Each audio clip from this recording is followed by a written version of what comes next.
Greetings, comrades. All right, let's see if I can get a momentum going. I haven't done a video in a while. I've been kind of taking a little break lately from the normal routine. Played a video game, smoked a little bit of weed. Yeah, I know. But anyway, I have the desire to not do that and to get back to the regular routine. But things have been pretty crazy, and I was just starting to get pretty stressed out. So that's how I handled it, man. Yeah, I coped a little bit. But anyway, we're back, and I wanted to talk about hip hop culture and how it just can't be ignored that it's played a big role in where America, at least, has headed. That's where I grew up in the United States, so I can't really speak for everywhere else. But yeah, just from my personal experience, I'm very nostalgia driven. I'm extremely nostalgic for the 90s and early 2000s. And I know that a lot of my generation is that way. Anyone born around 90, 89, 91, 92, early 90s, late 80s. Honestly, if I had to pick what I think would be probably a perfect time to be born, if you just really loved the 90s, it would be awesome to be 5 years old in 1990. So if you were born in 85, you're fucking 5 years old. I mean, I have a pretty good memory. I remember stuff from back then. So then you're 10 years old in 1995. Let's see, then you're 15 in 2000. Yeah, that would probably be pretty cool. I mean, I liked being a kid in the 90s. I don't know if I want to go too deep into this line of thought, but yeah, 15 by the time you hit 2000. Maybe it would be cool to be 10 by the time you hit 2000. So you're born in 1990, but that's pretty close to when I was born. I was born in 1991, so I was 9 by the time it hit 2000. I mean, that might have just been fucking perfect, man. It's easy to, they say the grass is greener on the other side, but just having such a good memory, I just have so many fucking good memories of the 90s. And then, yeah, really, I'd say the majority of my childhood memories would be more in the early 2000s. So, I don't know, man, maybe 1991, maybe that was as good as it gets. I feel like maybe just a few years earlier, so I have a bit more 90s memories, but it's close enough, man. Nickelodeon, Cartoon Network, movies, video games, I was there, I saw it, it was good enough, it was close enough.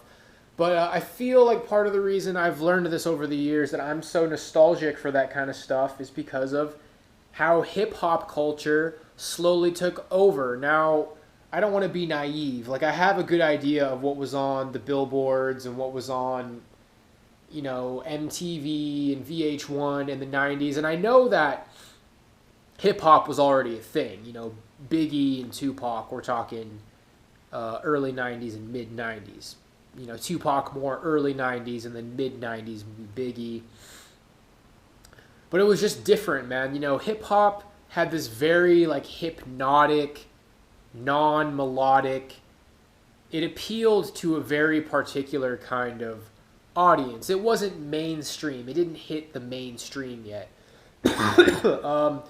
Biggie certainly played a big role in it becoming more mainstream. Jay-Z, but you can't get around Eminem. You can't get around Eminem's influence, especially as far as bringing in the white community into hip-hop, bringing in the white fan base. And on top of that, Eminem's whole, emotional shtick, his whole, stand thing. I remember when I was fucking into rap and even being a rapper, the term stands was going around.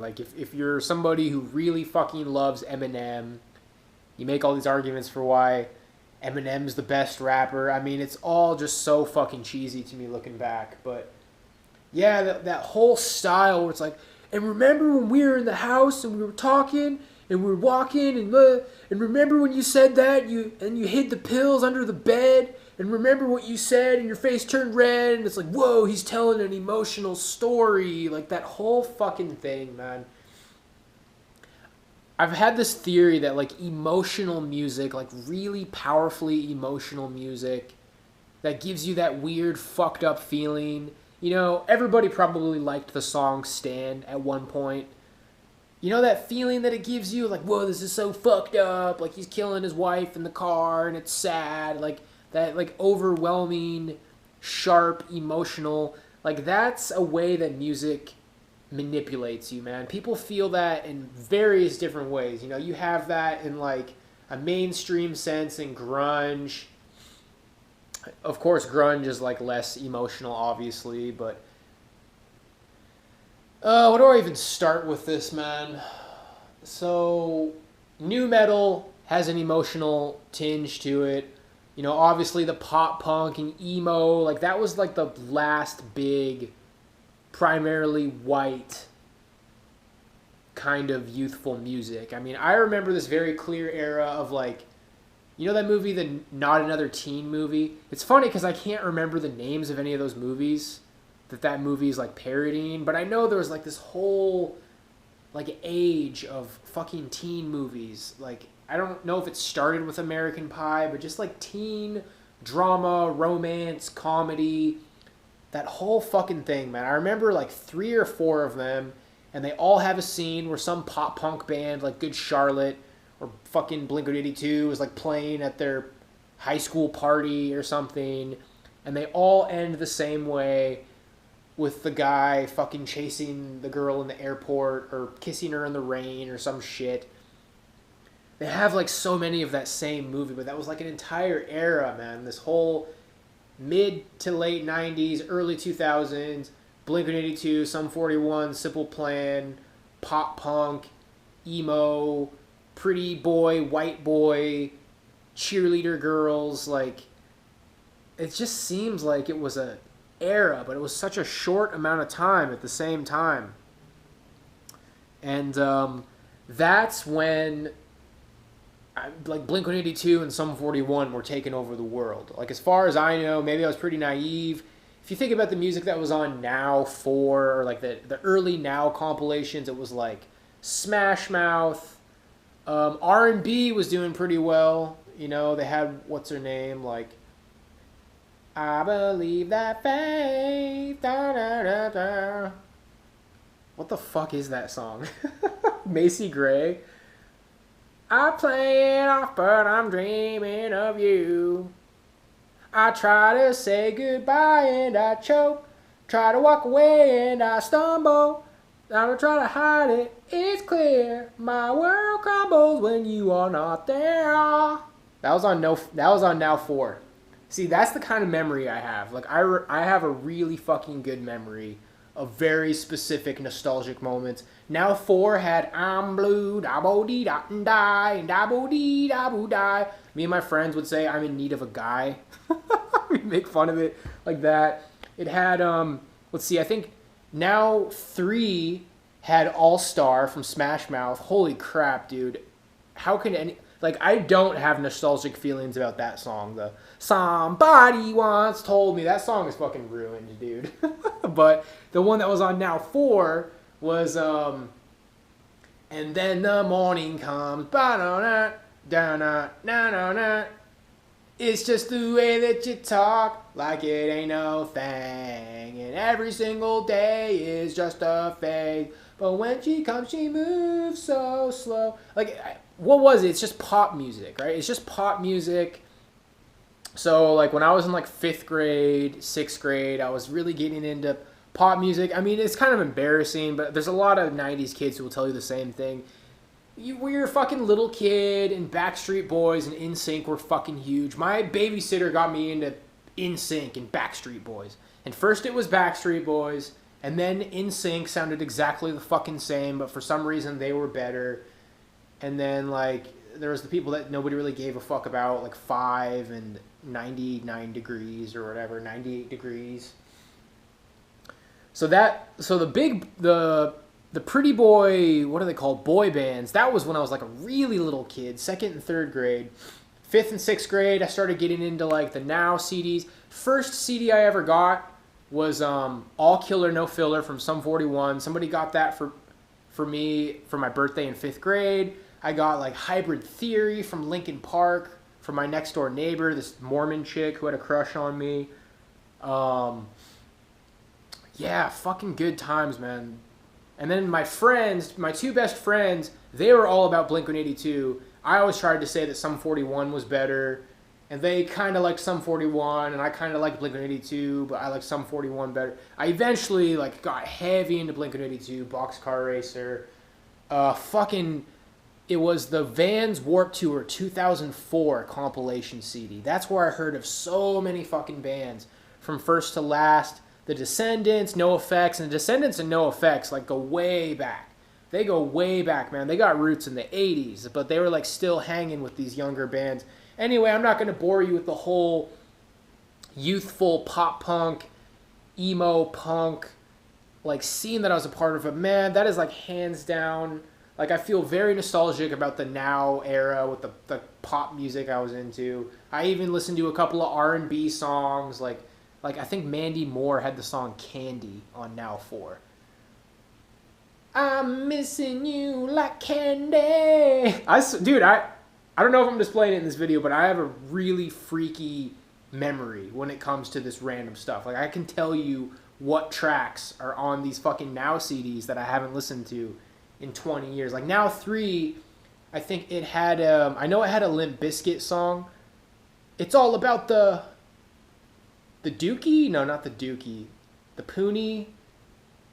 The Nookie. It's all about the Nookie. I did it for the Nookie. It had that song. It also had Blink-182. That's the one that had, that's about the time she walked away from me. Nobody likes you when you're 23. Now 4 had all the small things. Now 3, what were some of the other songs? I know it had like one of those, not Santana, like what is that? Matchbox 20. I was so high I couldn't recognize the fire burning in your eyes. This love has taken its toll on me. She said goodbye too many times before. That might as well be like, in my mind, the most fucking popular song of all time. I don't even know when that song came out. My love is breaking in fall for me. I have no choice. I don't know. Maybe that song's not even that old. I don't know if that song's from 2005 or from fucking 1998. That song is like lost in time for me.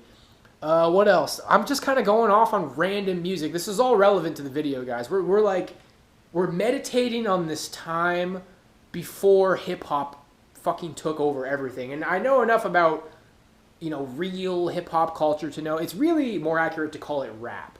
Like, hip hop culture was spray painting, tagging, breakdancing, DJs, black people, inner cities. And yeah, like, that's the roots of the pop rap that took everything over. Because just really quick, I'm going to keep like sitting in this comfy late 90s, early 2000s music.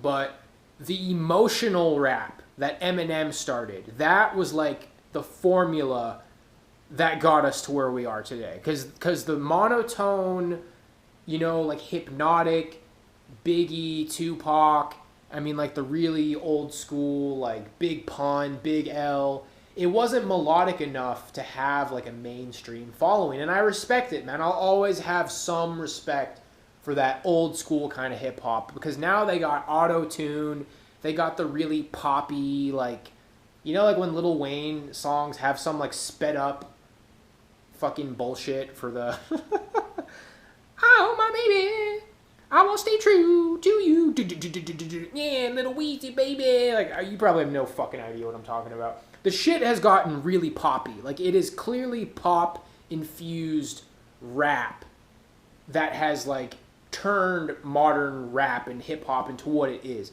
The point is that white people weren't really digging on the pure rhythmic kind of rap. But anyway, the next song I was going to get into, I remember, dude, I had a friend who lived in a fucking trailer park. Not that there's anything wrong with that, by the way. Like, I gotta say, dude, I did always kind of feel sketchy. Like, my family lived in a nice house, and I had some friends who lived in a trailer park that's actually gone now. By the way, it looks exactly like Sunnyvale from Trailer Park Boys. Honest to God, dude, this trailer park looked exactly like Sunnyvale from Trailer Park Boys. And this guy's dad kind of looked like Julian. But I have this memory of like him leaving me and my friend in his truck while he was like having a conversation. And he was gone for what seemed like a really fucking long time. I know time kind of seems like it was like moves slower when you're a kid, but he left that fucking Three Doors Down song, Kryptonite. It was on repeat, and we listened to it over and over and over. I'll never forget that like snare drum intro, like do dit do dit. I don't even remember exactly how it goes. I said I'd never forget it, but there's like a little snare intro. Do dit do dit do dit do dit do dit do dit do dit. If I go crazy, then will you still call me Superman? If I'm alive and well, will you be there holding my hand? Like, we're fucking... That's like when boomers were like in the prime of their life, dude. Like, maybe not like the prime, you know, late 30s, early 40s. Boomers were in their like fucking early 40s, late 30s, feeling like they're in the prime of their life. I think there really were a lot of boomers who like peaked late 30s, early 40s. That's what my dad said. My dad, his whole thing was he always looked really young for his age. Like, he said he feels like the prime of his life was probably in his 40s, like 45. So, yeah, just fucking boomers. You know, their wives aren't ugly yet. They're fucking, like, in the prime of their life. It's like, fuck yeah, you turn up that Three Doors Down. If I go crazy, then will you still call me Superman? Fucking killing it, dude. Like, living in a trailer. Probably doing coke. I'm pretty sure, like... In my hometown, usually when people lived in trailers, it's because they were on drugs. Like, not trying to be an asshole, but people worked, dude. Like, people in my hometown fucking worked. And, like, if you weren't an alcoholic or on some sort of drugs, you could afford, like, a decent place. But, yeah, you know, really quick, I don't really look lowly on people who live in trailer parks. You know, it seemed kind of comfy. There was kind of a comfy little community there. And it's like, assuming you weren't on drugs... Which unfortunately now, like a fucking opioid epidemic has swept my hometown. Which is just all more part of the reason I have this like comfy nostalgia looking back. Because it just didn't seem like it was like that. I was naive. Okay, so that memory of listening to that song, fucking comfy time, dude. Like, this friend was kind of sketchy, but we'd like watch horror movies all the time. Back when, like, I was actually scared of horror movies. I was afraid of the cover of the Child's Play movies. I hated that fucking doll, Chucky. And what actually got me over my fear of it was watching the movies. Because his voice is like, hey, Carl. Like, hey, you gotta be a straight shooter. Got it? Like, hey, Charles Lee Ray. Like, I never thought his voice was scary. I thought the way he looked was scary. But then I heard his voice. Like, oh, man, this is fucking stupid. But... comfy ass memories, but that's actually going a little bit too far back. That's like 2nd and 3rd and 4th grade. Hanging out, trailer park. We'd go to the local video store before Blockbuster, man. We had this place called CrossFox Video. Before Blockbuster, this really fucking cool guy who had like an awesome taste in movies, and like he had like a small arcade there, a few arcade machines.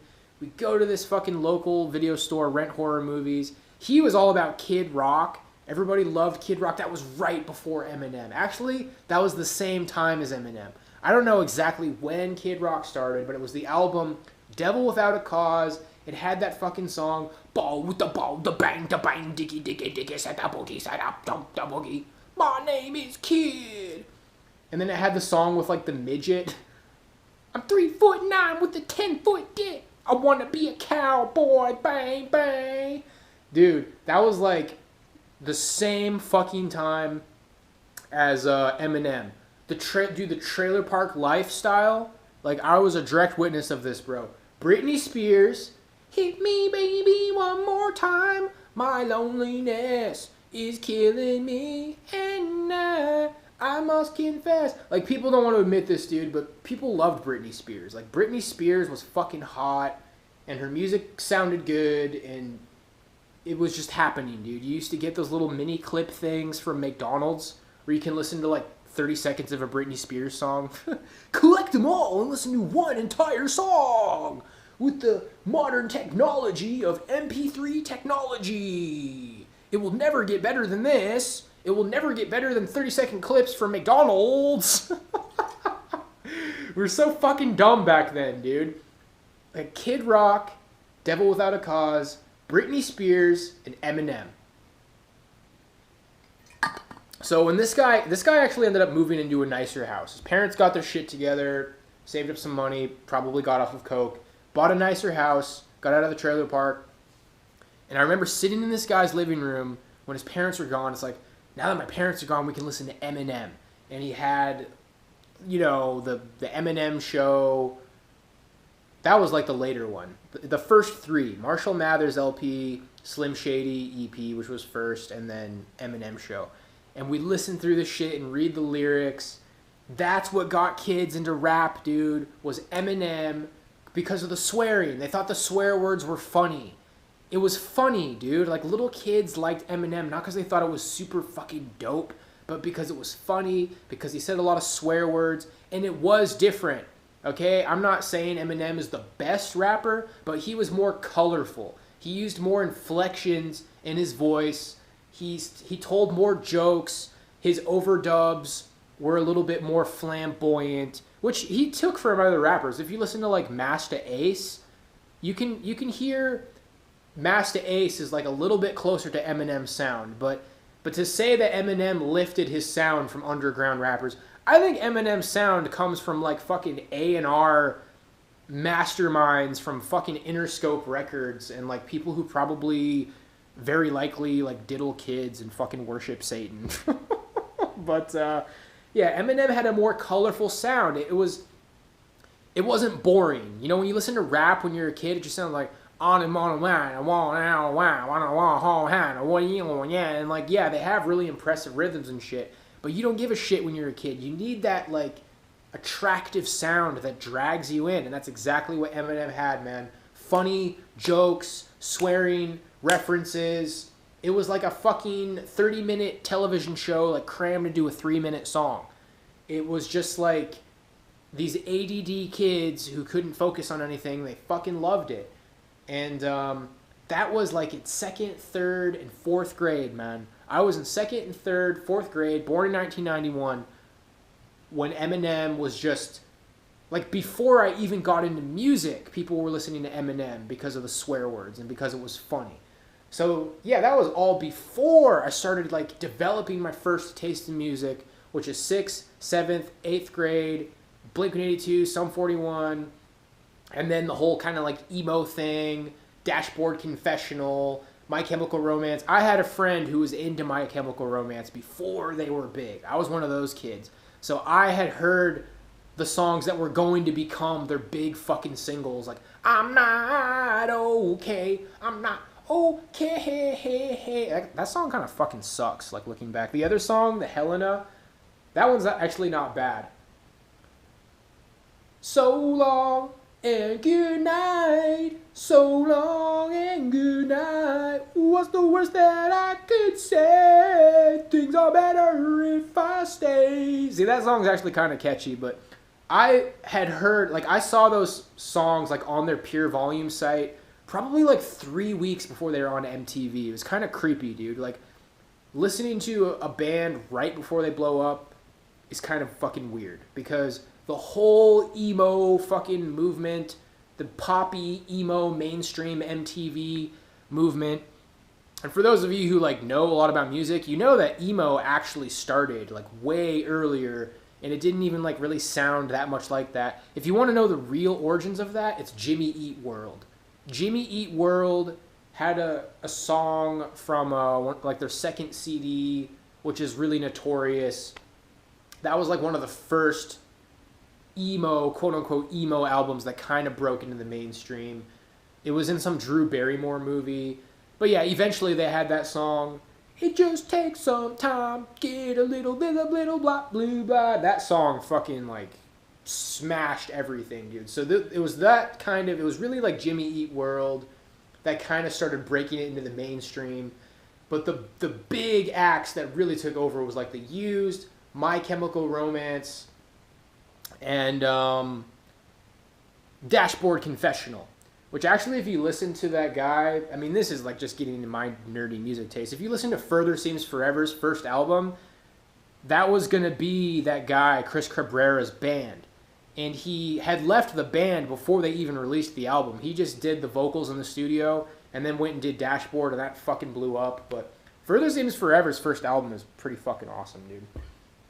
So that's about the whole rant about that whole era of music, because it was slowly after that I kind of started getting into metal because I was playing drums. I fucking miss these people so much, my metal friends in high school. We didn't even listen to death metal. Like, they were Christians, and I wasn't really religious yet, but they were Christians. They loved power metal. Like, they loved fucking Manowar. They got me heavy into Dragon Force. I couldn't fucking believe the guitar solos on Dragon Force. I got into, like, Stradivarius, Hammerfall, not like Iron Maiden, the classics, a little bit of Metallica. The first Metallica I ever listened to was actually Saint Anger, which is like Metallica's worst album, so I never really actually had a Metallica phase. But yeah, I mean, I was at that point, you kind of feel like the poppy punk shit is a little bit too mainstream, so you're trying to branch out. I started getting into metal right around the same time my other friends, like mainstream trend friends, were starting to get into DMX, Lil Wayne. A lot of them got into Sublime first. When I first heard Sublime, I thought it was rap. I'm like, oh, you guys listen to rap? And I did not like it, dude. I never fucking liked rap. I thought Eminem was funny when I was a little kid, but then my friends all of a sudden they're like, I'm the fireman. No, I'm the fireman. Oh, because Lil Wayne has some stupid song called Fireman. And I remember when I first heard that kind of shit, dude, like, fireman, fireman, you can spark it up and I'm gonna put you out. I'm like, this fucking blows. This is not music. Is Blink-182 fucking rocket science? No, but it has chords and a structure and musicianship. Like, people might try to be like, well, I mean, you can't really say that, like, Blink-182 and Sum 41 really has any more talent than Lil Wayne. Like, no, they really do, dude. Like, yeah, they're, Tom DeLonge kind of, like, sucks at guitar, and he's not even very good at singing live, but they wrote fucking songs, man. They wrote songs. It was music. The emo, pop-punk stuff. And, there was, like, some rock music that really, like, that, even the pop rock stuff had kind of an emo twinge. Like, I want to go to Boston. It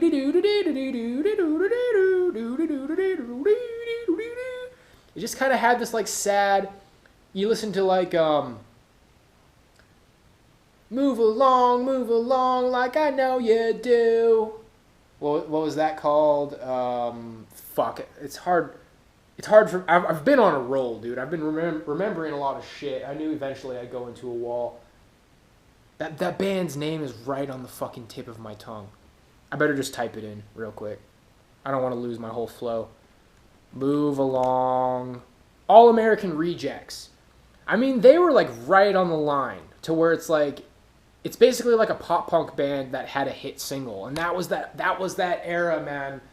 Pop-punk bands with hit singles where pop and punk rock is kind of just like blending, and all the white kids want to have like baggy fucking clothes and baggy pants. Sometimes some people had like spike bracelets. You could kind of overlap the whole fucking Hollister and Hot Topic kind of a fucking look. Everybody had a studded belt, dude. Everybody had a fucking studded belt. And that's the very end, is people starting to listen to Lil Wayne. Like, it really seemed like it started with Lil Wayne. And I didn't know the ins and outs of Lil Wayne, because I'm telling you, man, when all my friends first started listening to rap, I protested for, like, probably a year.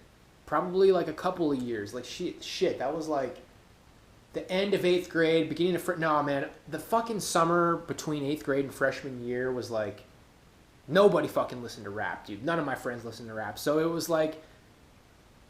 somewhere in high school for me, like about maybe the beginning of sophomore year, summer between freshman and sophomore year, people started listening. No, I remember. It was my freshman year.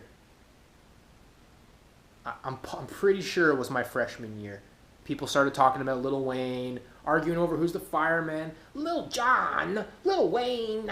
Fucking stupid, bro. So that's pretty much wrapping up the video, guys. The majority of the video was just kind of like giving you kind of my picture of that sweet mid-90s, late 90s, early 2000s. You know, like you watch a fucking Newfound Glory music video, and what is it? It's like some fucking teenage dudes hopping around on stage. You know, most of them are pretty boys, but, you know, their bass player was fat. Like, you kind of just have to have a marketable look where it's like, you don't necessarily have to be a Chad, but you have to, like, you can't be like an ugly mongoloid fucking weirdo, you know? they had a look. They have, like, the skater t-shirts and the fancy designer jeans and the belts and the spiked hair. Definitely can't be fucking balding or anything like that. The spiked hair, they just had that clean look. As a drummer, man, I can tell you about pop punk and emo. The drummers always have the sickest drum sets. They have like sick custom drum sets, Orange County drums and percussion. That was like the original shit because Travis Barker played that. The drummer from No Doubt played Orange County. Tons of fucking drummers played those drums, man.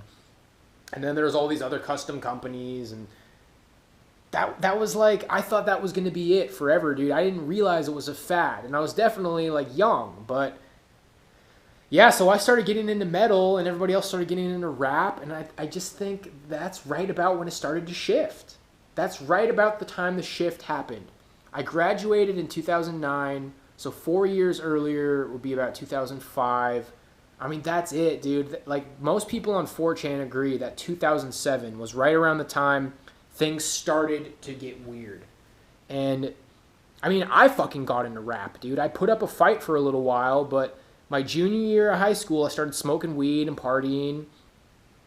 And I heard Immortal Technique. So fucking stupid, man. Like, that's where the nostalgia ends for me. When I start thinking about when I first started partying and getting into rap and hearing Immortal Technique and like being like, whoa, I didn't know rap could be so fucking awesome. Like, that's where I just think I became an idiot, man. And I became an idiot for years.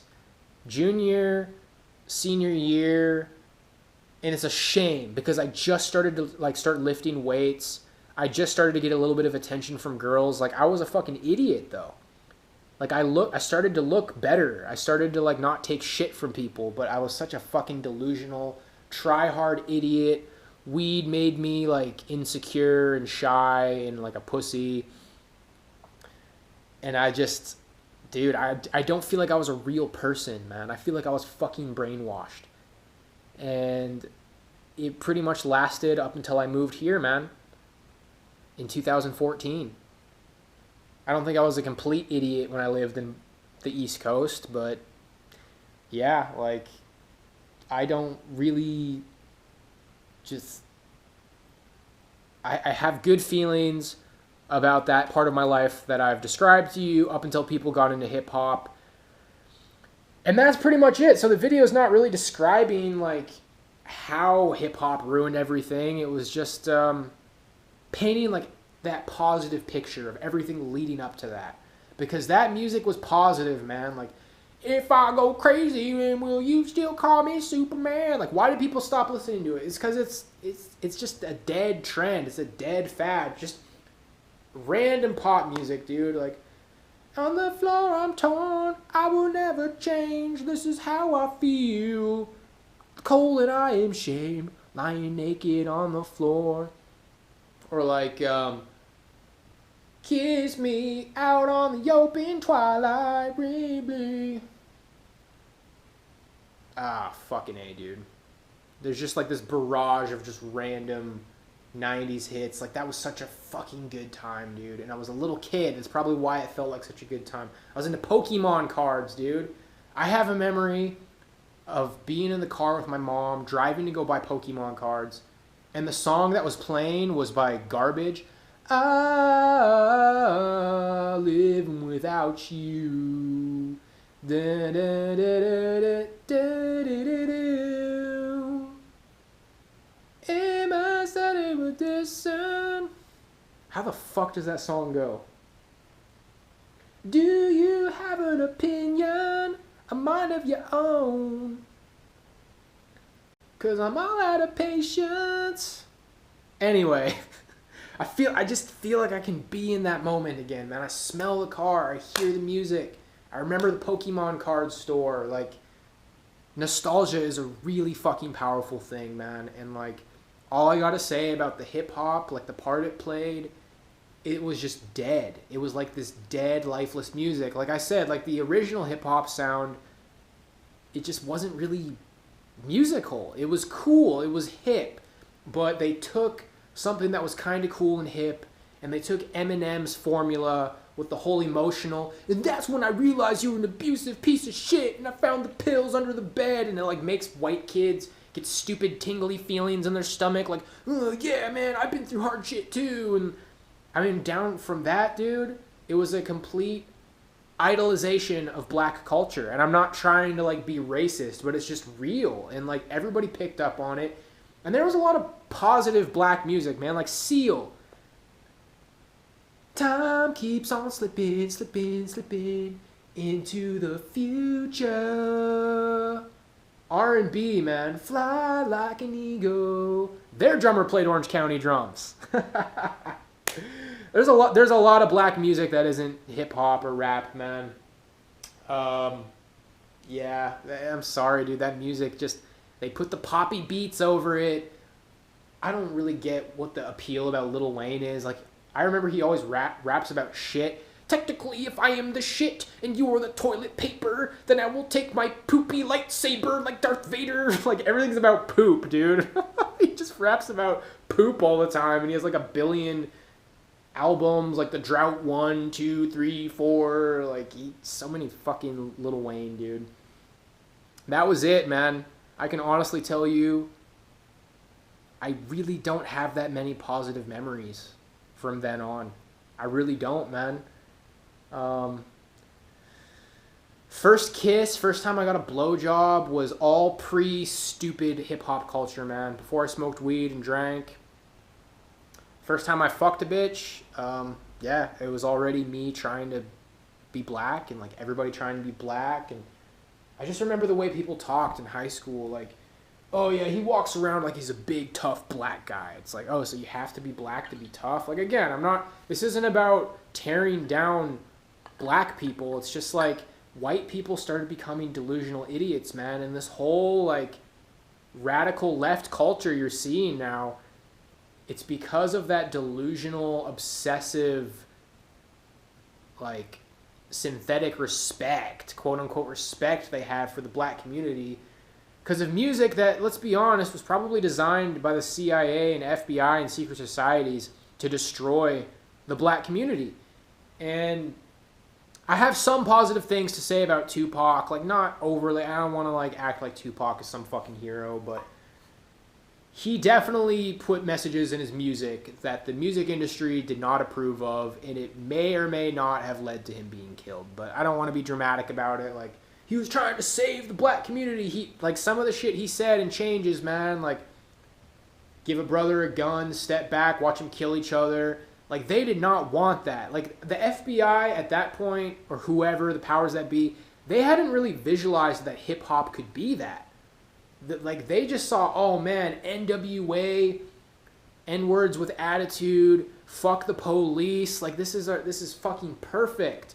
We got black people bragging about being violent and like being out of control and like not fitting into society. Like, and we have other black people looking up to this message. But then all of a sudden, Tupac, out of nowhere, it's like, hey man, these people want to see black people kill each other. Like, I'm saying black people should get together and do something. Like, they didn't even realize that that could be a thing. And it became evident really quick, man. But yeah, then he died, and that's probably the best it ever got. That's probably the most positive the message ever got, man.